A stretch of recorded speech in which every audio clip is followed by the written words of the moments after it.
All right, that's going to be the funnest part of the whole. Actually, I'm pondering the fact of making 2 panels a day, because as much as I love your presentations, guys, the panel is the thing. Well, it's actually the thing where Mike goes to shout at Altwin, so it's funny.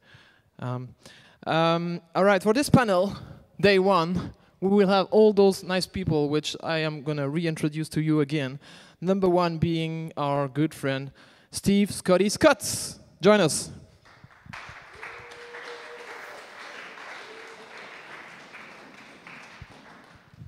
So basically the way it works is we have 4 mics and we share them. Or actually, I have 1 mic and you share the 3 others. One of those is this one, by the way. I was gonna say, I'm sure you're gonna grab the mics.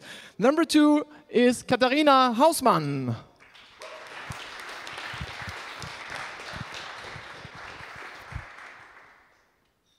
Yeah, you either go on the left or on the right side of mine. Number 3, Mr. Alexander von Bello. Where are you?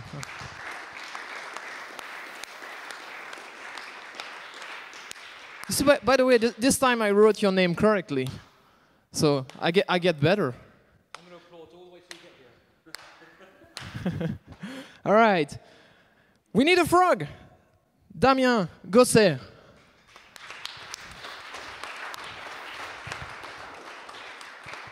It's funny because at the hotel they were telling me, Mr. Gosset, and.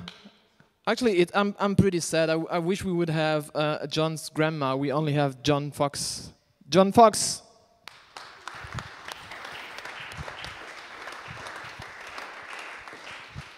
And this is the part where Scotty is looking at my preview slide here and is already seeing what's coming. Since we have Scotty and John, I absolutely wanted to show something which is a very good memory from NS Conference.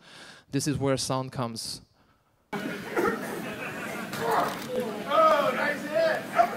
This is John and Scott.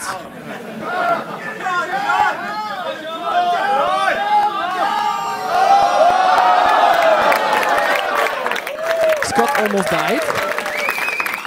Scotty.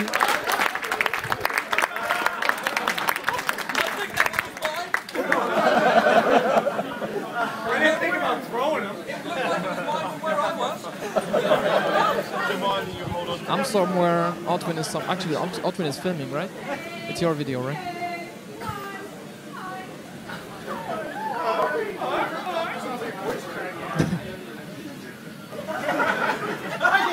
Watch out the technique.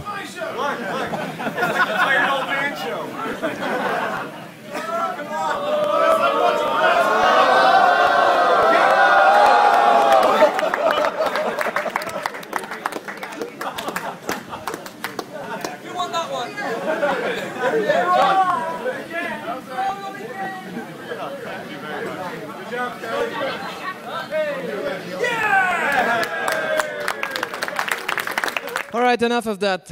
That was quite funny. So I want to thank Scotty again for organizing that. Like 2010, I think it was. Was that 2010? Yeah, I think so. You have mics, you know, by the way. You have mics. I think it was 2010. That was super awesome. And actually, I looked that up a couple of days ago, chatting with Altwin about that. Thanks, Altwin, for filming that. There's a bunch of that.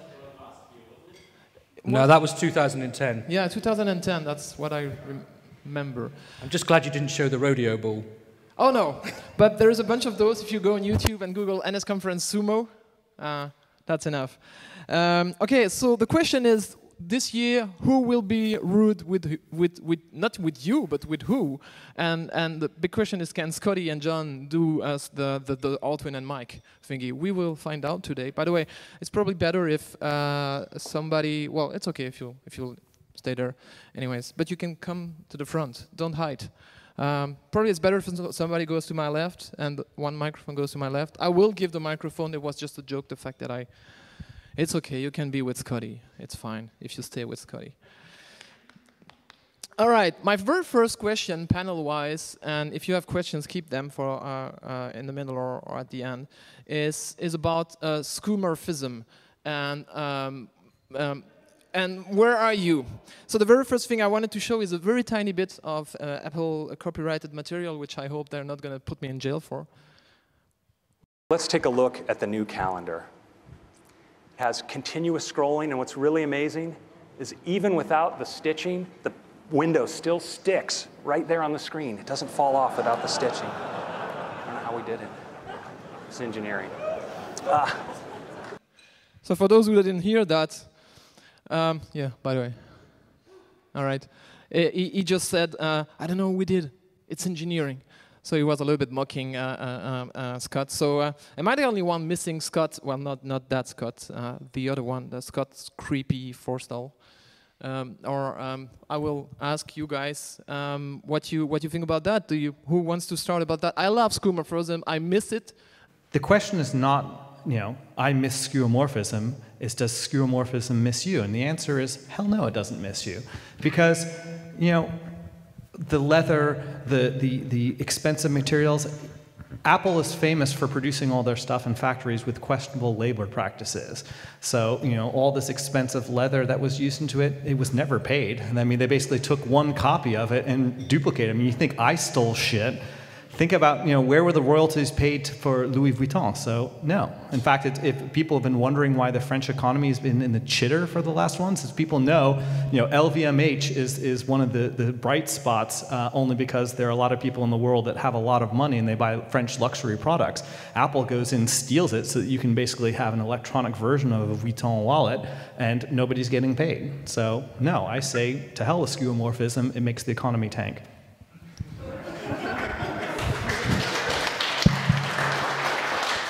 The question is, who's up for a serious answer? I'm not sure if serious answers are in demand here. Let's go back a step. Why do we have pseudomorphism?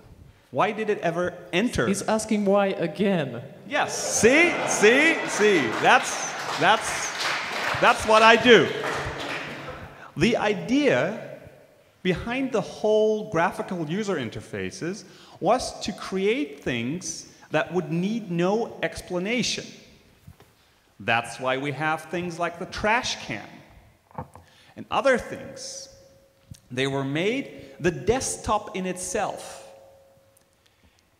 The idea was to make things look like other recognizable things, things that people knew from their normal lives. They would know what the trash can is. They would have an idea of what the desktop does, and all these other things. And again, I believe that you always have to ask the question, why? And especially with the overboarding pseudomorphism that we saw in iOS, with the stitched leather crap and other things like that. It does not help the user experience. And also, we have a changing world.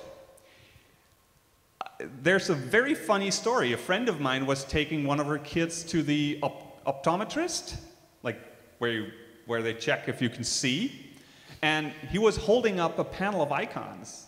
And it contained an old-style telephone. And she said, my kids don't know what that is.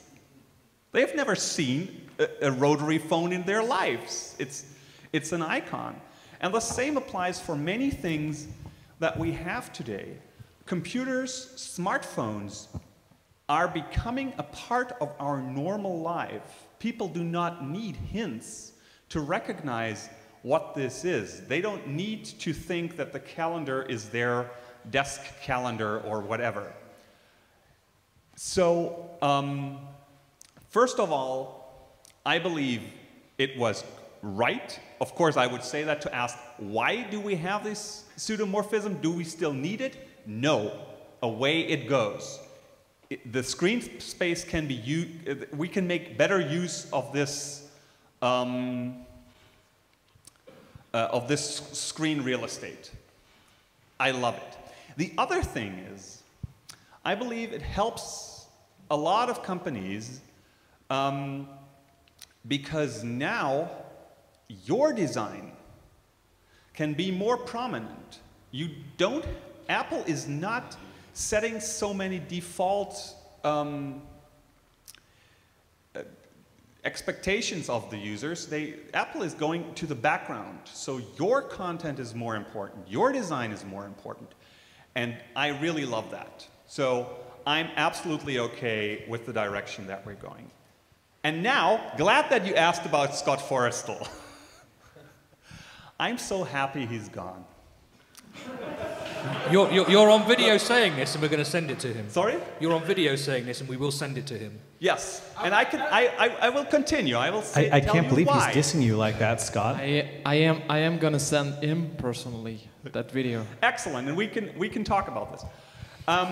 He may disagree with my sentiment, but why I don't miss Scott Forrestal, why I'm happy that he's gone, I remember him at the beer bash of WWDC. He came on stage, and I believe his exact words were like, "We are here to make you money." And yes, we all have families to feed, or we all want food and shelter and things, fair enough. Maybe we also want a luxury cruise and a jet plane, I don't care. But I believe what used to set Apple developers apart was passion and not greed. And when Scott Forrestal went on stage and pronounced, "We are here to make you money," that's greed. That's fostering the love of money. That's not fostering the love of our users. That's not fostering the love of our products. So, bye, Scott. I hope I don't see you again. I would like to disagree a little bit with the two of you. Suck it! Well, you're probably right, but I think you have to think. Oh, no, don't start a disagreement with your problem. No, you're totally wrong. Just say, hell no, you're wrong! Everything you said is wrong. No, I think you have to differentiate a little bit, and you have to look at what users you have. I think you can work via similarity, so people like something they're familiar with, right? And it's a good start to like stuff you do. You act on a constant basis with. But on the other hand, it always has this nostalgia trap for people, for younger people that are excited for the new stuff. It can create this distance. So it really depends what app you're working on and who is the client, who's the customer, and what they appeal to. And I think for some apps, nostalgia and working with skeuomorphism works very well.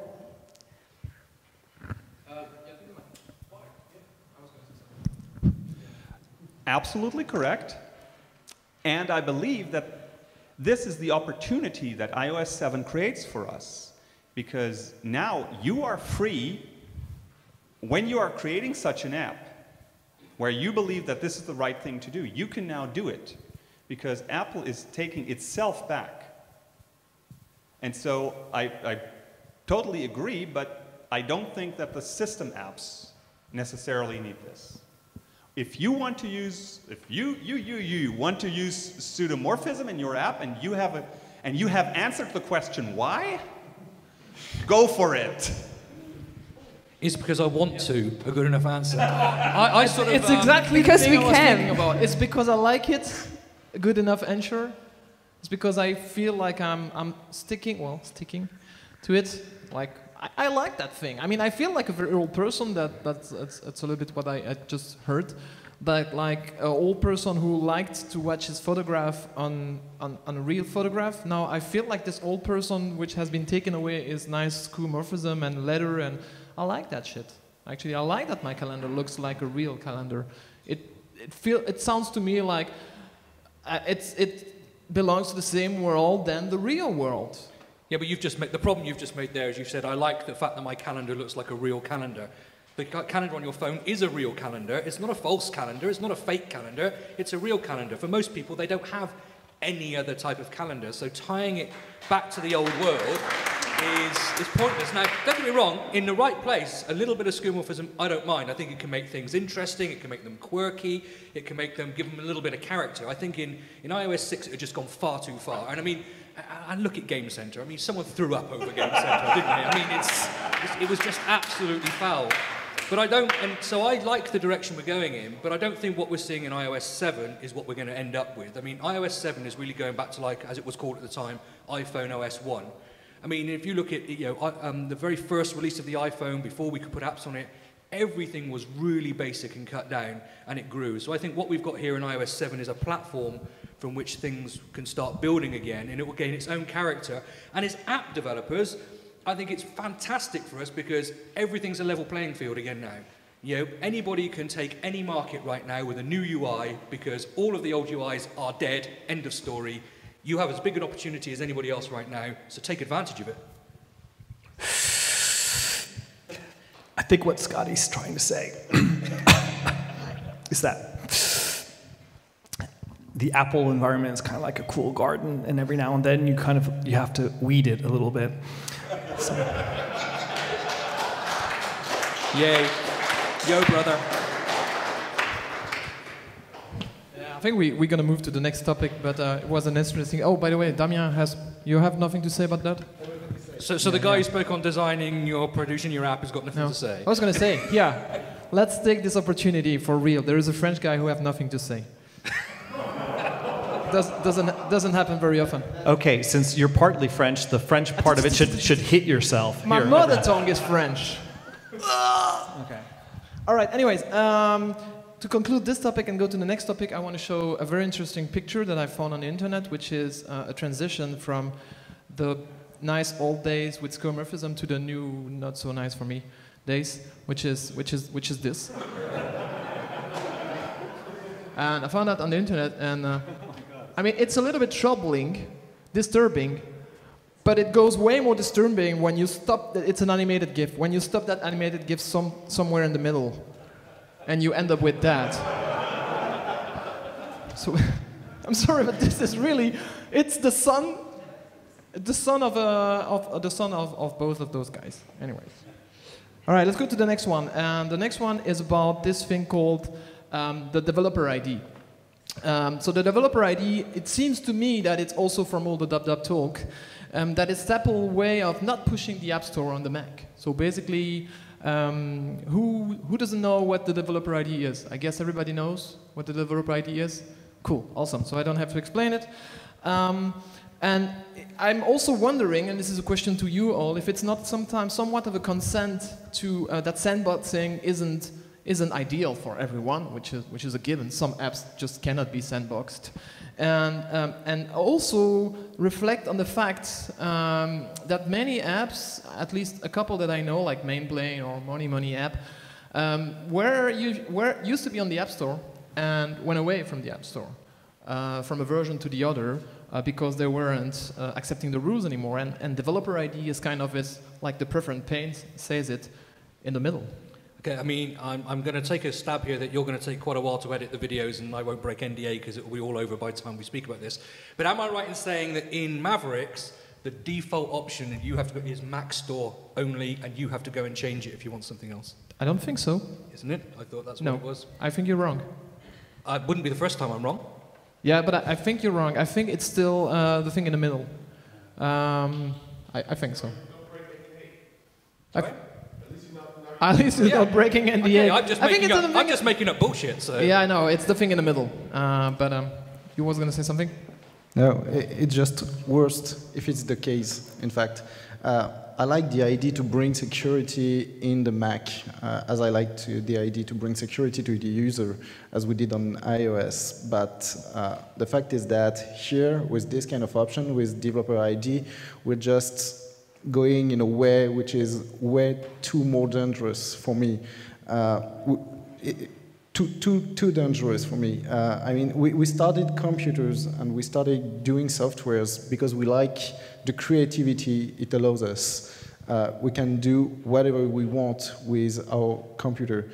If we start pushing the fact that developer ID and everything, we're going to disagree on that, I'm sure. that we can just run applications signed by specific developers and approved by Apple, it may be a bit, for me, complicated. That's all. Go. We have to see some facts here. One is I don't understand the question. Apple's consent that MacDev cannot, it's a recurrent theme between me and Alex. Must not use the App Store. There's one fact. Unless Mac OS X is changed in a dramatic, substantial, unbelievable way, there is no way that you're going to prevent running software that's not from the App Store on it. You would have to put security in there at a very base level. iOS is a closed system. But when you look at all the vectors of attack you could have on the Mac, it makes absolutely no sense to prohibit software that's not from the App Store from running on the Mac. That will never happen. And you can put that on tape, and you can quote me. That will never happen, if only for technical reasons. But what will happen is APIs will become unavailable unless you're on the App Store. I'm coming to that too. Now, Sorry. developer ID is a step in the right direction. That is to allow people who, for whatever reason, don't want to distribute through the App Store, can't distribute through the App Store for LGPL3 reasons or whatever, to identify themselves to the users to make the thing a little more secure. What I don't like is that certain features, push notifications, iCloud, etc., are only available. Sorry? Right. Certain things are only available if you're going through the App Store. And I have to say I don't quite get it.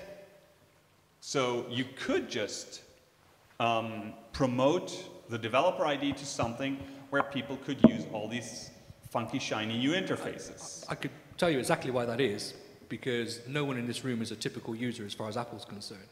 One of the great things about iOS and the iPad and iPhone Apple have learned is, you know, Grandma now uses a computing device that she's never used before because she can't basically screw it up. And there are far more millions and millions and millions of people in that camp than there are people who are technically competent to sort their machine out. And the more Apple can do to lock down a computer that it is an environment that people cannot break and will not break and are not frightened to touch, they really don't care about the power users, even though there might be millions of them who want to do all funky things on their machine because you are not important when it comes to that sort of thing. And so Apple's view is Grandma needs to be able to use the Mac without worrying that she's going to break it, without worrying that it's going to have to call someone to do tech support because the thing is just going to work. That's where they're going. That's where they're going to end up. And that's, yeah, as developers, actually that's a better market for us because millions and millions of people who wouldn't touch a computer will begin to touch computers, and we've just got to learn to live with that, I think. Wait. We can ask a question, but if you don't ask with the mic, we have a problem. Who asked? Ah, okay, wait. Hup. So am I sensing this discrimination in the room that Grandma shouldn't be allowed a computer? He's a grandma hater. He's a grandma hater. Should I repeat the question? Or? I'm going to introduce you. Oh, we understood it all. I would like to say something. I would like to say one more thing. Does everyone here in this room know how developer ID works? What I mean is, why? Developer ID relies on the fact that the quarantine attribute for a file is set. Yeah.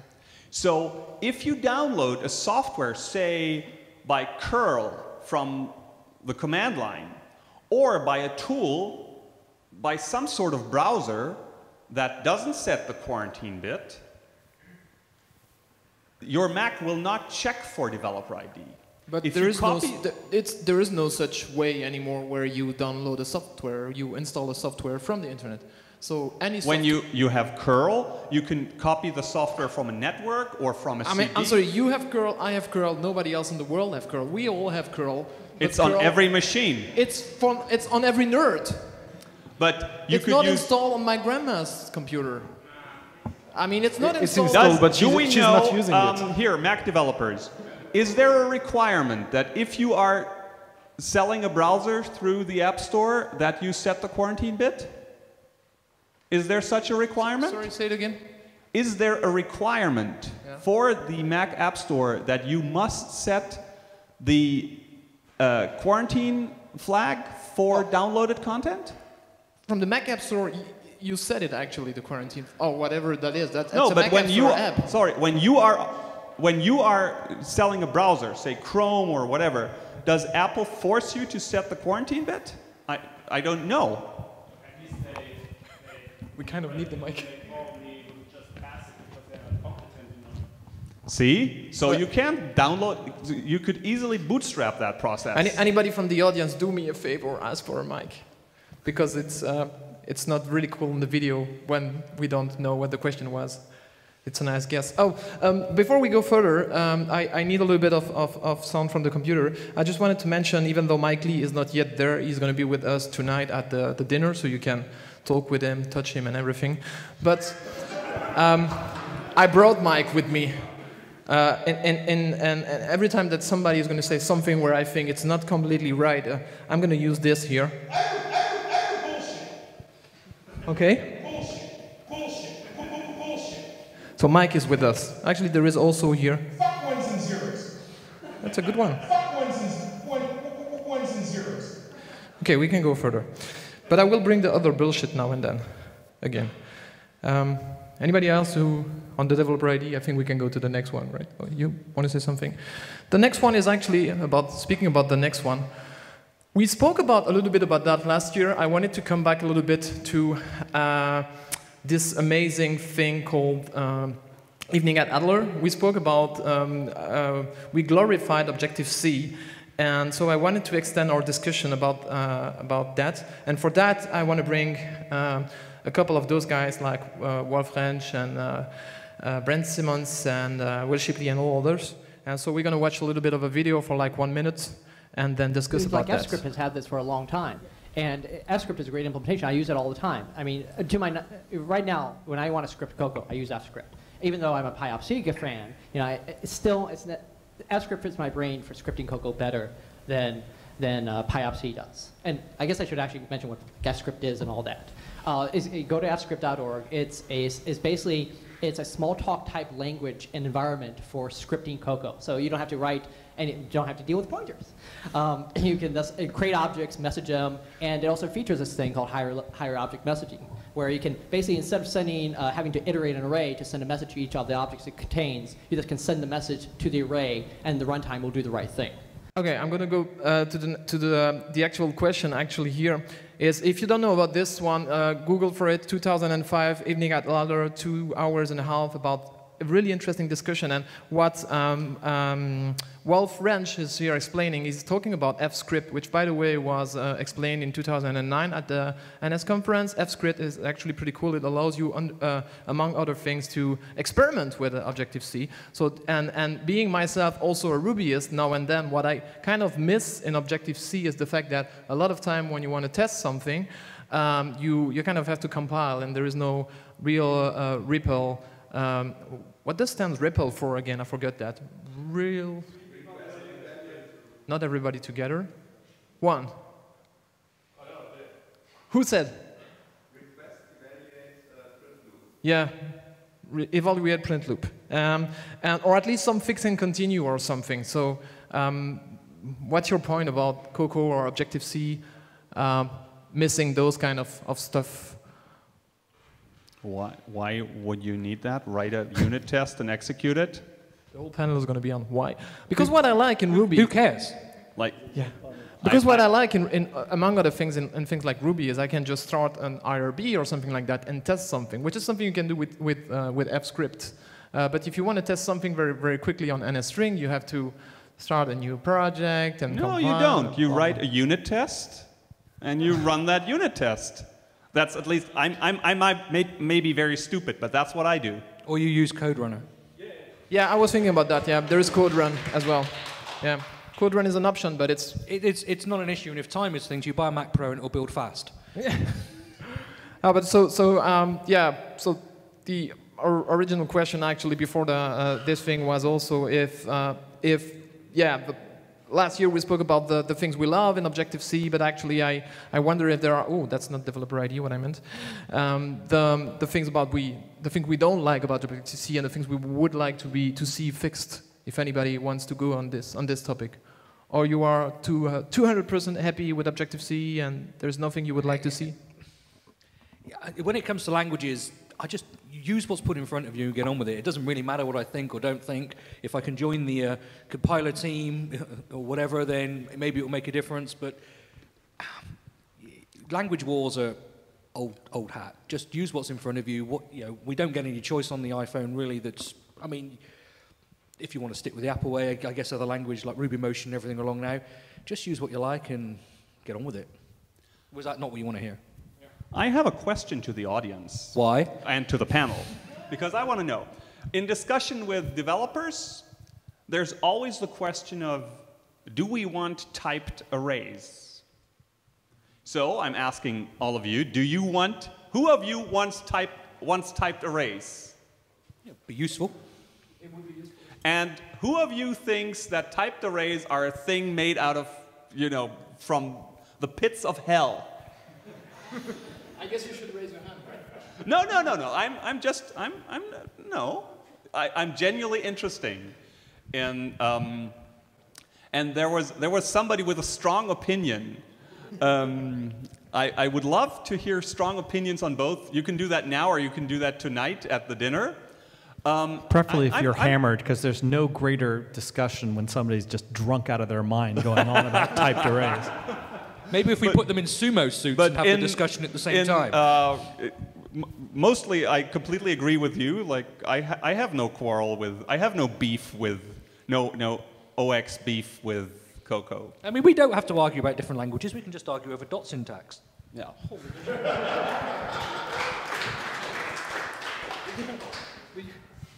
I was just going to say, and then I'm going to give you. Do you know what you are just saying here? The whole thing with Mike Lee started because of the dot syntax last year. Oh, did it? Yeah. Oh, well, because I look forward to discussing that with Mike Lee while I'm touching him this evening. Because of Eric's question, and that's how it ended up. That's how Mike ended up almost killing Artwin. That's the whole beginning. Is the dot syntax. There was this one guy in the audience asking that question, like, "What about the dot syntax?" Who here has ever written a compiler? Who here has ever written a full working compiler, a full language?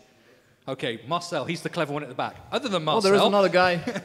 Is here. Okay, who has ever felt that they've strongly influenced where a language is gone? Then it's an irrelevant discussion. I do, yeah. You believe you've strongly influenced where a language is gone? No, that I've influenced that? No, I didn't influence it. I felt influenced by it. Oh, right, well, that's different. I just want to add a little bit. I mean, this whole discussion about languages is kind of similar to this discussion about text editor or whatever. They're just tools to make things work the way we want it, and it's the end result that counts.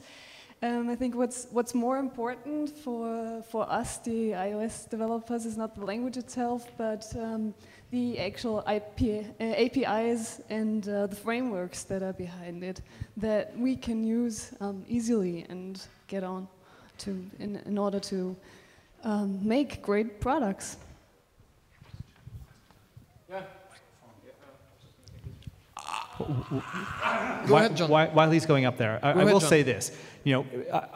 My first introduction to writing any code at all was with WebScript, which was something that came about with WebObjects. So it was interpreted Objective-C, and there is something nice about an interpreted language, especially if you're building a web app, because you can try something, hit reload, and you can get your result right away. It's a great way to learn a framework, and you're exactly right. It's not the language. I don't really care about that. It's the fact that to understand how NS-string works or any of those things, you got to play. And I think that there's just one little point about it is that I think if you look at evolution, you look at a healthy ecosystem, it's when there's a lot of ferment, when there's a lot of different people trying to do something. So I think that if you have easier ways, or at least easier ways for somebody to get up to speed with it, you might get different types of people writing software, and it's hard for me to think that that's a bad thing. I played around with other languages recently, notably Clojure with the J for the JVM, which is a Lisp dialect. And I found that, yeah, Coco is missing a REPL where you can evaluate and experiment with your code without compiling and stuff. And the other point is that I'm missing some modern concepts in the frameworks, basically.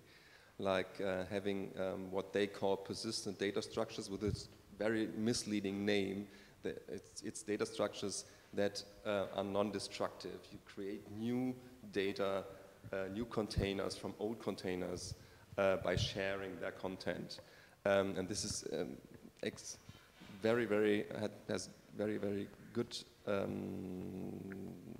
advantages, great advantages when you run with multiple processes and share memory. So I think Apple is lacking a little behind in the language game by basically adding nice syntactic elements to Objective-C and Arc, of course. But I think Apple should think of the next thing, and I'm hearing nothing right now. We never announce future products. I can show you that the guys, on the compiler teams, which the compiler is open source, isn't it? So I mean, they sit there all day and think, how can we make this better? I mean, they're not sat there thinking we're not changing anything, and they're trying to take the language forward in a way that they know they can implement and make work. And it's very easy for us to say, why don't we just stick this on top and this on top and that on top? Yeah, I'm sure those discussions have happened. I mean, I'm not sure they're not there, and there's reasons they're not doing it, or maybe they just haven't done it yet. And I think, I think it's perfectly fine to say it would be nice and to let the compiler teams know that that's things we're thinking of. But outside of that, the discussion is, unless we're prepared to go and join the team, is almost a pointless discussion. And, if we like dynamic languages and interpreted languages, then write your stuff in Ruby, as opposed to try and change Objective-C. And I think what Katharina said about, I think a more important place we can influence is the APIs and learning to use the APIs. And we have the ability to write our own frameworks to go on top of it, which Apple will maybe eventually sort of adopt or do their own if enough people show that it's popular. I was thinking, because it says fix and continue on that slide, has any one of you actually ever used the fix and continue feature in Xcode? It's a more rhetorical question. I mean, it was there for like 2 months or something, and barely working at that. But I used it for a little while. It was in Xcode, and it kind of worked. And it was actually a really great feature, especially I do a lot of user interface programming, and there it's a lot, you write drawing code and you go like, oh damn it, I flipped the sign here, or I need to adjust that curve a little so that level meter produces the right output or something. And that's the exact kind of code that you would want to have a feature like that, because it's really, or even if you're doing mouse tracking or something, because you've got everything set up already correctly. And then you can just go in, change a line of code, click fix and continue, and then try it again. And you don't have to go quit your application, restart it, open that dialog, go to the right page on that one, and reproduce everything, so you can do that one click and then figure out, no, it's still not quite right. And I think especially those look and feely things are where something like this really comes in very useful. And yeah, it sped me up a lot, but of course, if you look at the typical layout of an application, the problem is you have several instances of the same class, and you just changed the class and added instance variables. So what should happen to those existing objects? And in, for example, prototype-based programming languages, that's a very simple solution, because every object essentially is its own class. So you just have the old objects that still behave the old way, and you have the new objects that behave the new way. But in Objective-C, that was a problem, and that's, at least my guess, why fix and continue got kicked again. And I would really love to see a feature like that. And while I see that it's a problem in debugging, for example, if you have a lot of runtime dynamism, that boat pretty much has already sailed with Objective-C. because that already has, like, you can have random objects in an array and grab one out and pretend it's certain kind of object. And if you send a message to it, you'll find out whether you were right or you get an exception. So many people argue that this kind of dynamism is bad, but I think as Objective-C programmers, we can't do that anymore. Even though I would like a typed array just as an additional safeguard, to get back to that point. But yeah, I think fix and continue, for everyone who hasn't used it yet, or for everyone who doesn't use many scripting languages, try it. Try working on something where you know you will have to figure out some values. Yeah, that's pretty much what I wanted to say. We're gonna have to go to the next one because it's we are reaching the end. And actually, I'm gonna skip the next one. I'm gonna. Is there anybody who has a question? Because we only have a few minutes left, so I want to give some of you the opportunity to ask one of these guys or all of this guy a specific question. Otherwise, I have one question still. But if there is anybody, okay, nobody. So I have my last thing, which is again a very short video from this time very short from Evening at Adler, which is about support. And when you are lucky enough to have an app which is successful enough so that you have a lot of support, the question I was asked back in the days at Evening Adler was actually, I think it's when do you know that it's too much support or something like that. Let's see what they said. I think the answer to the question of when do you know it's too much is, like Brent was saying, is when you don't have time to develop anymore. When you're no longer advancing the product and you're solely dealing with fixing the product and handling the problems that people have, it's time to either bring in support people by bringing yourself into another company, as Brent did, hire support people, as Will was saying he did, and just get it so that you're doing what you need to be doing to advance the product instead of just treading water. Bring all this talk about support.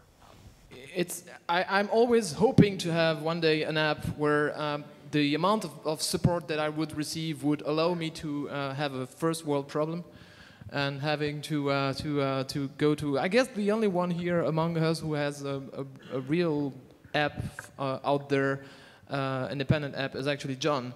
So how do you handle support, and is it killing you or whatever? No, I mean, first of all, it never got to the level where I felt like it was a huge problem. And I think that I spent a lot of time doing screen movies in advance, for example. So I would basically try and think, it's like you're going to spend some time trying to show why people should buy your app. But then, for all the major features in the app, whether it's kind of how do you build a collection, how do you publish to the web, all the kind of step-by-step things, I spent a lot of time working on it. And they were hokey, they weren't the greatest video in the world, the audio quality, but it was a lot of preemptive things. And then there was, I'm also very lucky that I had users that were willing to kind of publicly help each other. I mean, it's kind of the community thing. And boy, if there's one thing that you should remember from Scotty's talk this morning is that, you have to get the love of your community, and they will help each other. And otherwise you will get stuck, where you are not able to develop your app. I think the app I mentioned this morning, Moneywell from No Thirst Software, was a great example of support being done well. They made their support forums open. You could ask a private question, but by default your support question was open. They encouraged the community to help each other, and people began to help each other. And as the support grew and the community grew, eventually Kevin employed one of the people who was very active on the forums to run the forums and be the support person, because they saw someone who was already good at the job and enthusiastic and really knew the product. And I think support requires a certain style, I'm useless at support. My first response to any support email usually contains just 2 words, the second one which is off. And so then I have to calm down and write another one. So I think support requires a certain style, and some developers are useless at it. So I would just encourage, let your users take the reins. The one other thing, there's a great TED talk by David Pogue, who's the tech columnist in the New York Times, and he talked about using I forgot the name of the product, but it was basically a keyboard shortcut that you could type 3 or 4 characters and then it would insert 2 or 3 paragraphs into an email, and it's basically how he said he could maintain text his expander. voice and bring it to scale, and it was really funny. It was like you could type if it was the type of email that required a kind of very diplomatic but angry response, you would like type FOAD, fuck off and die, but it give us this very lyrical 2 or 3 thank you so much for writing, I appreciating having input, it makes me a better person. But okay. I'm not going to do that. So that product is, by the way, I think text expander from the amazing folks at Smile on My Mac. It's a company also based in San Francisco. Yeah, that's pretty much it. We ran out of time. I had a blast again, and we the next big thing, so to say, is drink and eat tonight. Just like during the whole day, the drinks are all fully covered. So the only difference is tonight you get to be able to be drunk. Please, not too much. So there's going to be wine and beer. By the way, a funny anecdote about last year. The cook last year, when I went and see him and congratulate him for the amazing food, he told me that everything was fine and everybody was nice and you guys were awesome. He told me the only thing is I didn't expect them to drink so many beers. And so yeah, but yeah, I told him I will bring Scotty the next year to drink all the wine. So it's 600 meters away from here. For those who haven't been there, well, it's Bonnerstraße 242. You just go to the left, right, whatever, to the right, and then please don't come before 7 p.m. because otherwise the cook will kill me. And other than that, a big round of applause for all those amazing people all day long. I hope you had a blast today. You have one question? There is a parking place if you are fast enough. There's probably like 3 or 4 parking spaces, and one is going to be taken by a huge green VW. You're not allowed there before 7, and at 5 seconds past 7, they've all gone. Yeah. So timing is everything. Other than that, by the way, if you have a parking ticket for here, it's 24 hours. So I think we would have to ask, but I think you can get your car also at midnight in the middle of the night. So I would leave it here. So it's 24 hours, those €3 parking tickets. Round of applause for those guys and for you.